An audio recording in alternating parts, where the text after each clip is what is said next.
வீட்டில் ஆகிவிட்டார்கள். இப்பொழுது நிறைய ஆன்மீக தலங்களுக்கும் சென்றுள்ளார்கள். இன்று அவர் பேசும்போது அவருடைய முதல் பேச்சு கன்னி பேச்சு. இந்த கன்னி பேச்சில் அவர் மிக வெற்றிகரமாக பேச வேண்டும் என்ற வாழ்த்துடன் சத்யபாமா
குறைந்து நகரத் தொடங்கினர்.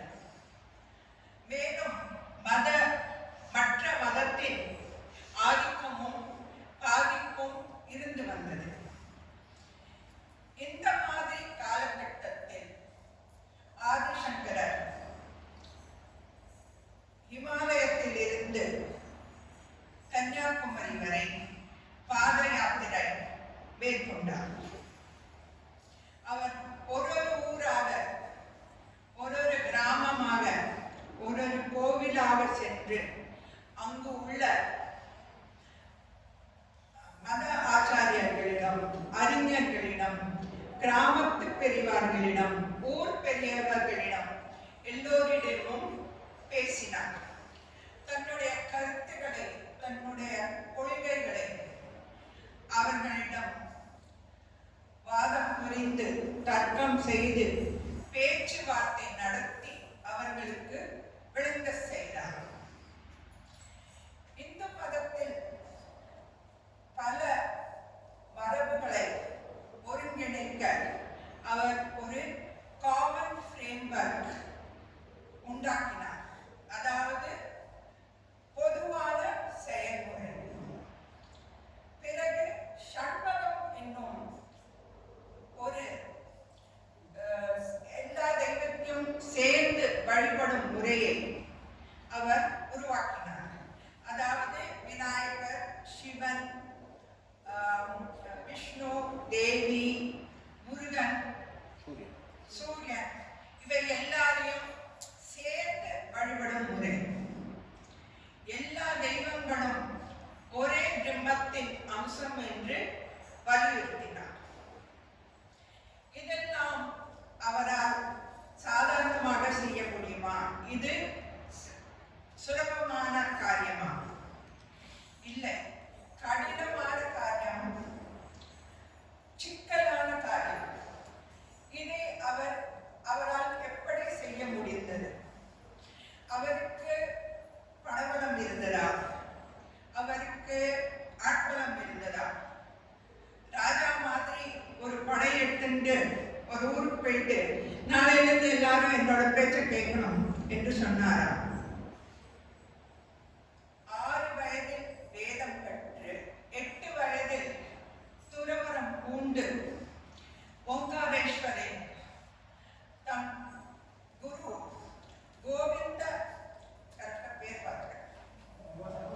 கோவிந்த பகவத் பாதரிடம் வேதம் மற்றும் உபனிஷத்துக்கள் இதெல்லாம் 4 வருடம் கற்று பிறகு பாத யாத்திரை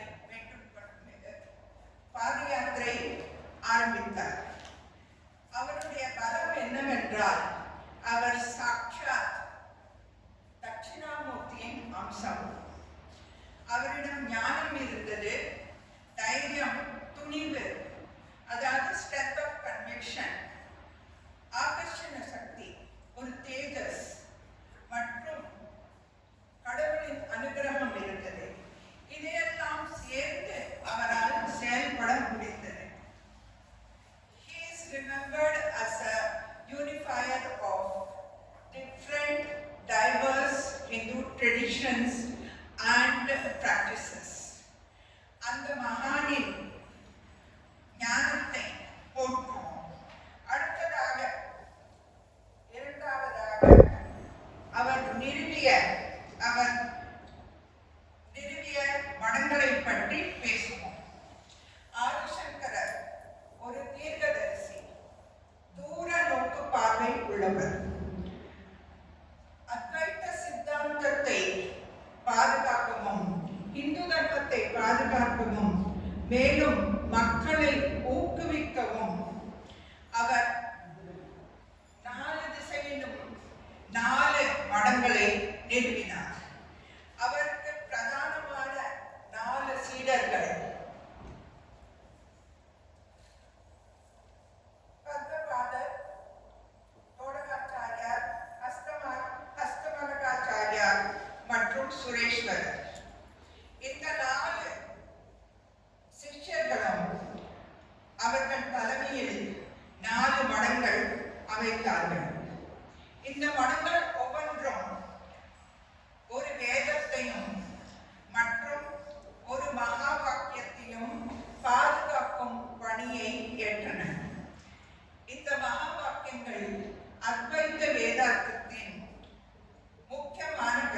மடங்கள். இந்த மடங்கள் பெயர்களை பற்றி கூறுகிறேன். ஸ்ருங்கேரி சாரதா பீடம், இது கர்நாடகாவில் உள்ளது. யஜுர்வேதம், இதனின் மகா வாக்கியம் அகம் பிரம்மாஸ்மி, அதாவது எனக்குள் கடவுள் இருக்கிறார். துவாரகா சாரதா பீடம் குஜராத்தில் உள்ளது. சாமவேதம் தத்வமசி, நீயே அதுவாகிறாய், there is no difference. ஜோதிர்மட் உத்தராகண்டில் உள்ளது. அதர்வண வேதம் அயம் ஆத்மா Brahma, the individual self is identical to Brahman. நாலாவது கோவர்த்தன் மட் பூரி ஒரிசாவில் உள்ளது. ரிக்வேதம், அவர்களுடைய டேக்லைன் பிரஞானம் பிரம்ம, அதாவது the awareness that the self is identical with Brahman, that's the ultimate reality. இதை தவிர காஞ்சியில் ஒரு மடம் ஸ்தாபனம் ஆயிற்று. காஞ்சி காமகோட்டி பீடம். இதன் 71வது மடாதிபதி அக்ஷய திருதியை அன்று நியமனம் ஆனார். அவர் பெயர் ஸ்ரீ சத்ய சந்திர சேகரேந்திர சரஸ்வதி. முதலில் சொன்ன பொறுப்புகளோடு சேர்ந்து இந்த மடங்கள் வேத பாடசாலை,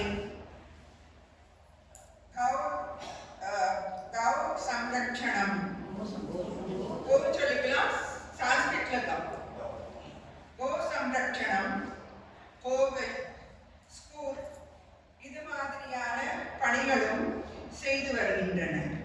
சங்கர மடங்கள் இந்து சமுதாயத்தின் முதலிய முக்கியமான அங்கமாக விளங்குகின்றன. மூன்றாவது மிகவும் முக்கியமான அத்வைத சித்தாந்தம் தத்துவத்தை பற்றி.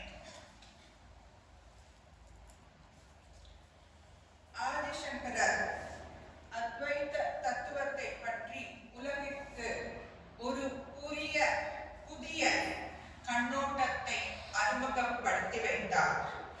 அவர் எழுதிய வடிவம் கொடுத்த அத்வைத சித்தாந்தம் நம்முடைய உபனிஷத், பகவத்கீதா மற்றும் பிரம்மசூத்திரம் ஆகிய அடிப்படை நூல்களில் சொல்லியுள்ள தத்துவம். ஒரு அழகான படத்தை ஃபோக்கஸ் லைட் மூலம் அவர் எல்லாருக்கும் நன்றாக தெரியும்படி செய்தார். அவர் எழுதிய நூல்களில் 3 மிக முக்கியமானது. பிரம்மசூத்திர பாஷ்யா, பாஷ்யா என்றால் காமெண்ட்ரி. இந்த நூலில் 108 பிரம்மசூத்ராவை பற்றி மிக விரிவாக விளக்கம் கொடுத்தார். அதன் மூலம் அத்வைத வேதாந்தத்தின் கொள்கைகளை தெளிவுபடுத்தினார்.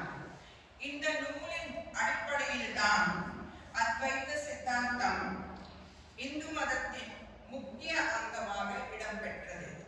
அடுத்தது உபனிஷத் பாஷ்யா. சாதாரண மக்களுக்கு உபனிஷத்தில் சொல்லியுள்ள கருத்துக்களை புரிந்து கொள்வது சற்று சிரமம். It contains lot of complex concepts.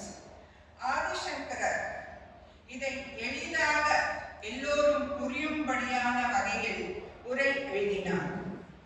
Bhagavad Gita Bhashya. இந்த உரையில் விரிவான வாதம் பிரதிவாதம் என்று எல்லா கோணங்களிலும் அலசி தன்னுடைய கருத்துக்களை ஆணித்தரமாக வைத்தார்.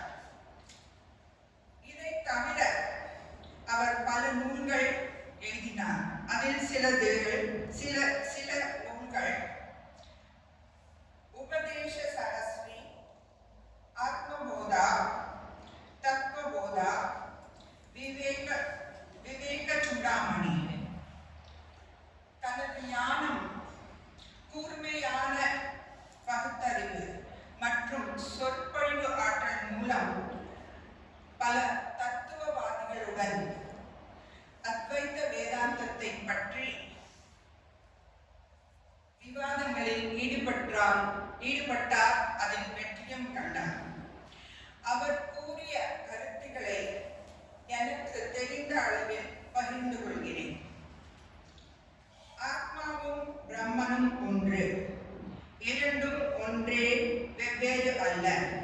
concept of non-duality. பிரம்மன் என்பது உருவமற்ற, எல்லையற்ற, எங்கும் வியாபித்திருக்கிற உண்மை, தி அல்டிமேட் ரியாலிட்டி. ஆத்மா என்பது தனி இல்லை, நமக்குள் இருக்கும் பரமாத்மாவின் அம்சம். நாம் இப்போது இங்கு இருக்கும் உலகத்தை நித்தியம் என்று நம்பி அதற்குள் மூழ்கி தத்தளிக்கிறோம். ஆத்மா பரமாத்மா இரண்டும் ஒன்று என்பதற்கு ஆதிசங்கரர் ஒரு உதாரணம் கொடுத்தார். அதாவது கடலும் அலைகளும் மாதிரி. அலைகள் நம்மை நோக்கி வரும் பொழுது அவை தனியான உருவம் பெற்று இருப்பது போல் தோன்றும். சில நிமிடங்களுக்கு பிறகு அது பின்னோக்கி சென்று கடலுடன் கலந்துவிடும். இரண்டும் நீர்தான், ஒன்றுதான். மோட்சத்தை அடைவது எப்படி? அதுக்கான மார்க்கம் என்ன? அது ஞான மார்க்கம். அதற்கு தேவையான 4 குணங்கள்: விவேகம், வைராகியம், ஷட் சம்பத்தி, முமுட்சுத்வம். முமுட்சுத்வம் என்றால் மோட்சத்தை விரும்புவன். ஷட் சம்பத்தி என்றால் 6 நற்குணங்கள்.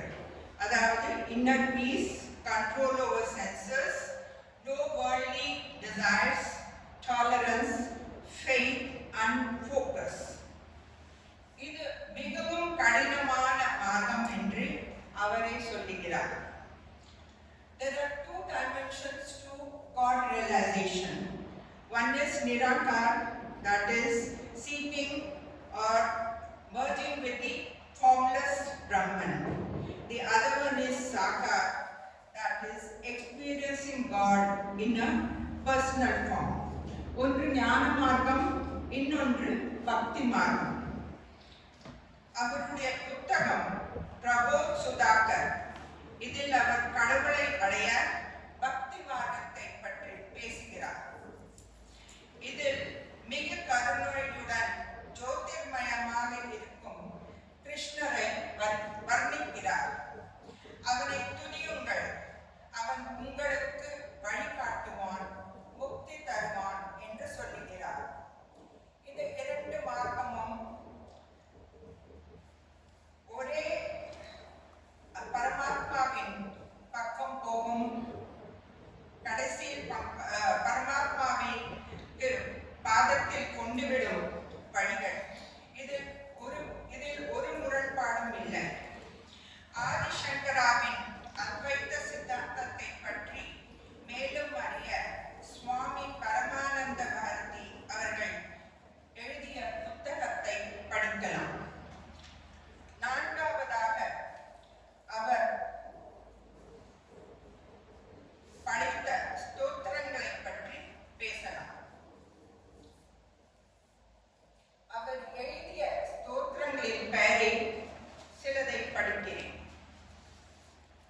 சௌந்தர்ய லஹரி, சிவானந்த லஹரி, கனகதாரா ஸ்தோத்திரம், பஜகோவிந்தம், கணேச பஞ்சரத்னம், கணேச புஜங்கம், சுப்பிரமணிய புஜங்கம், சிவா புஜங்கம், தேவி புஜங்கம், பவானி புஜங்கம், ஸ்ரீராம புஜங்கம், விஷ்ணு புஜங்கம், சாரதா புஜங்கம், கால பைரவாஷ்டகம், மாத்ரு பஞ்சகம், மனிஷா பஞ்சகம்.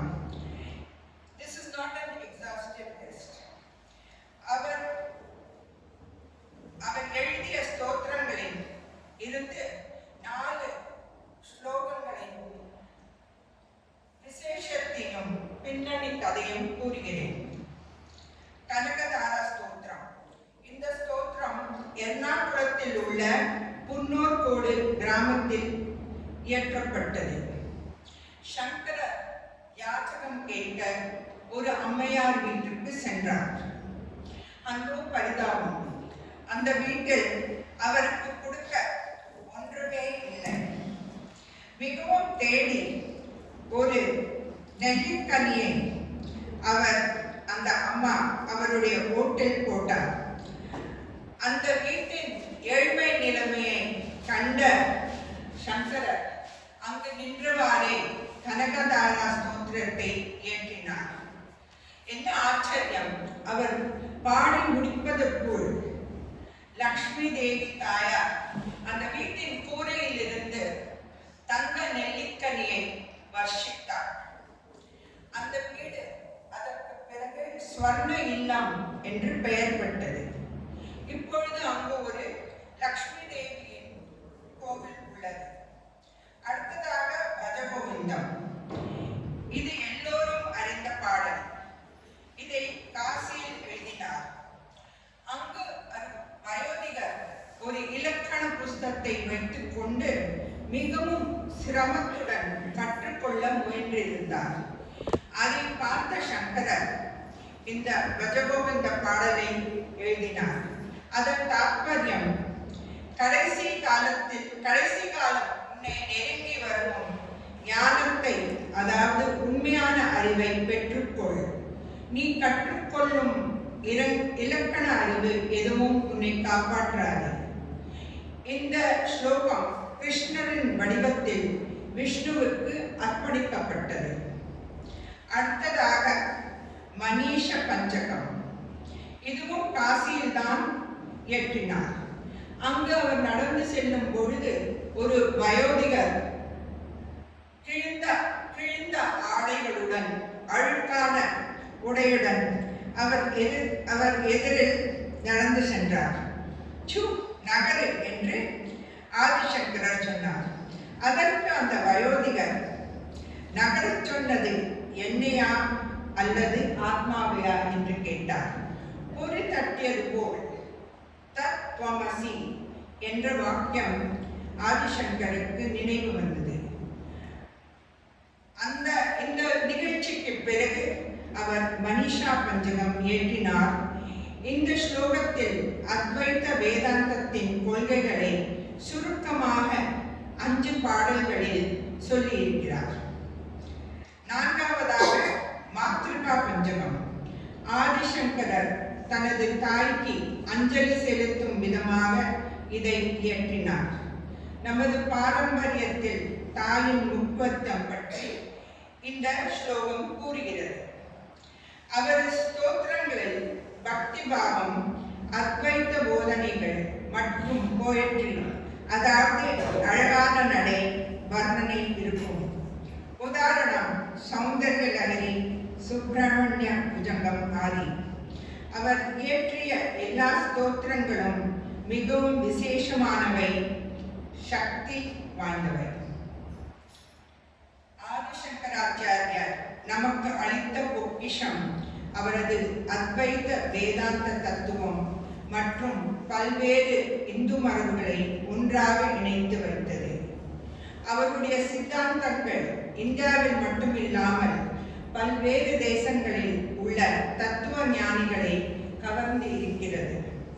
அந்த மகானின் திருவடியை நமஸ்கரிப்போம். எனக்கு இந்த வாய்ப்பை அளித்த திருப்பதி தேவஸ்தானத்திற்கும் செரீன் பெலிகன் அசோசியேஷனுக்கும் என்னுடைய மனமார்ந்த நன்றியை தெரிவித்துக் கொள்கிறேன்.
லக்ஷ்மி நரசிம்மனை இது பண்ணி கராவலம்பம் ரொம்ப ஆச்சரியமான பவர்ஃபுல் அது உண்டு. அதேமாரி ஒரு சமயம் அவருடைய யோகிக் பவர்னால அவர் டிராவல்சிங் ஆஃப் இன்னும் இதில் ககன மார்க்கத்தில் போயிடுச்சு. குருவாயூர் போச்சு, அந்த அந்த போர்டு கண்ண பரம்பரை கதை. குருவாயூர் போச்சு, அவரால் ப்ரொசீட் பண்ண முடியாத ப்ராட் டவுன். என்ன நீ தான் எனக்கு மறந்து போயிட்டியே அப்படின்ட்டு. அதுக்கப்புறம் அங்கேருந்து 41 நாள் வந்து விளக்கெல்லாம் ஏற்றி அந்த பிரகாரத்தில் அந்த கைங்கரியம் பண்ணிட்டு இருந்தாருன்னு சொல்லி, அது மாதிரி ரொம்ப ஆச்சரியம். பெரிய மகான் அவர் பண்ண கைங்கரியத்தினால தான் நம்மளாம் இன்னைக்கு வந்து ஒரு பெருமாளையோ சிவனையோ இல்லை முருகனையோ பிள்ளையாரையோ சக்தியையோ சேவிச்சுட்டு இருக்கோம். நெத்திக்கிட்டு ஒரு கர்மங்கள் அனுஷ்டானங்களோடு இருக்கோம்னா இந்த மாதிரி மகான்கள் பண்ணது தான். அதே மாதிரி நம்ம இந்த சமயத்தில் நம்ம மதுரையும் வரக்கூடாது. அவரும் வந்து நிறையா அவளோட இன்னும் கொஞ்சம் ஒரு ஸ்ட்ரிக்டாக இருக்கும். அவள் வந்து இந்த ஏகாதசிக்கெல்லாம் அவள் நிர்ஜலமாக இருப்பாள். அந்த மாதிரிலாம் ரொம்ப டஃப். இது மாதிரி காலத்தால் மறுநாள் காலத்தால் சீக்கிரமாக எங்கெல்லாம் தெளிவு பண்ணி அது மாதிரி பண்ணி போயிடுவோம். இப்போ மடி ஆச்சாரம் ஜாஸ்தி எல்லாம் ரொம்ப அது மாதிரி. அதனால் இந்த நம்முடைய சனாதன தர்மம், சைவம், வைஷ்ணவம் மற்றும் இந்த எல்லாமே தடைக்கிறது 3 ஆச்சாரியர்கள் வந்து பெரிய பெரிய கான்ட்ரிபியூஷன்ஸ் கொடுத்துருக்கிறது மிக இது. அது நம்ம இந்த தடவை வந்து போன தடவை பண்ண அந்த திருமலை திருப்பதி தேவஸ்தானம் அப்போ வந்து 3 பேர் ராமானுஜரை பற்றியும் 3 பேர் சங்கரரை பற்றியும் பேசுகிற மாதிரி அமைஞ்சது தானா. இந்த தடவை கொஞ்சம் கஷ்டப்பட்டது, எதுனாலே தெரியல. அப்போ we are talking at home, சங்கரருக்கு நானே பேசுகிறதா இருக்கேன் அப்படின்ற மாதிரி நான் வயசில் சொல்லியிருந்தேன். அதுக்கப்புறம் இந்த பாமா பேசலாமே அப்படின்னு வீட்டில் வந்து பேசிட்டோம். மறுநாள் காலையில் when I open WhatsApp, there is a message from me saying that I would like to talk about Shankara. This really happened. Taken aback. அந்த மாதிரி அவள்லாம் இன்னும் இருந்து அந்த இந்த பெண்மணி சொன்ன மாதிரி இன்னும் நம்மள்கிட்ட இருந்துட்டு இந்த மாதிரி பெரிய பெரிய என்ன சொல்ல மிராக்கிள்ஸ், சின்ன சின்ன small miracles, but it really makes us feel very good. மறுநாள் காத்தால வந்தோடனே மாமா we mentioned Baba.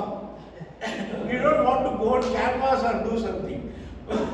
அதான் சரி, நம்ம வேற வழி இல்லை, நம்மளே தான் பேசுகிறோன்னு. அதனால் நானே சங்கரனையும் இன்னைக்கு நிறைய பேசிட்டே இருக்கலாம் அவளெல்லாம் பற்றி. இந்த மாதிரி வருஷம் வந்து திருமலை திருப்பதி தேவஸ்தானம் நம்மளுடைய வளாகத்தை நம்மளுடைய கேம்பஸில் இது பண்ணணும்னு ஒரு ஆசை இது பண்ணுறான். அது தவிர நிறையா அவள் பண்ணுறதுக்கு தயாராக இருக்கா. நம்மளாம் வந்து அந்த என்ன சொல்கிறது, அந்த வாய்ப்பை வந்து நம்ம பயன்படுத்திட்டு பண்ணால் இன்னும் பெருமாளே இங்கே வேலை பண்ணுறதா கூட ஒரு அபிலாஷை இருக்குது. திருப்பதிக்கு இதுக்கு ஒரு சரியான கூட்டம் இருக்கும். அங்கெல்லாம் போனால் அதெல்லாம் நம்மளால போக முடியாது, ஒரே இது. அதனால் ஒரு விண்ணப்பம், ஒரு விஞ்ஞாபனம் வச்சுருக்கேன். பெருமாளே இங்கே வேலை பண்ணி நல்லா பண்ணலாம், சிறப்பாக கொண்டாடலான்னு.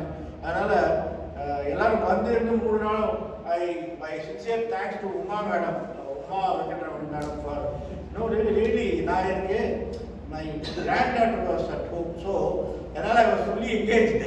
எனக்கு வந்து என்ன ஒரு சரியாகவே எதுவுமே பிளான் பண்ணல. பட் ஃபர்ஸ்ட் டே பார்த்தோம்னா சிதம்பரம்லேருந்து வந்த ஸ்பீக்கருக்கு சிதம்பரம் ரெசிடென்ட் ஹானர்ட் ராஜிகலி. 2வது நாள் வந்து நேற்றுக்கு வந்து இந்த டாக்டர் மேடத்துக்கு கூப்பிடுச்சு, ராஜீவ் மன்னியை கூப்பிட்டோம். எதனாலன்னா ராஜீவனோட பொண்ணு வந்து டாக்டர் நளினியோட ஸ்டூடெண்ட். இந்த கனெக்ஷன் ஓரளவுக்கு இங்கே இருக்கும். பிளான்லாம் பண்ணலாம், ஜஸ்ட் லைக் தட் பண்ணது நல்லபடியாக நடந்தது. ஏதாவது தப்பாக ஏதாவது பண்ணியிருந்தாங்கன்னா நான் மன்னிச்சுக்கோங்க, பிகாஸ் அது என்னுடைய பொறுப்பு. அது நல்லா நடந்ததுன்னா அது திருவேங்கட முடியாமல் சங்கரருக்கும் ராமானுஜருக்கும். அதனால் ரொம்ப சந்தோஷம் எல்லாரும் வந்து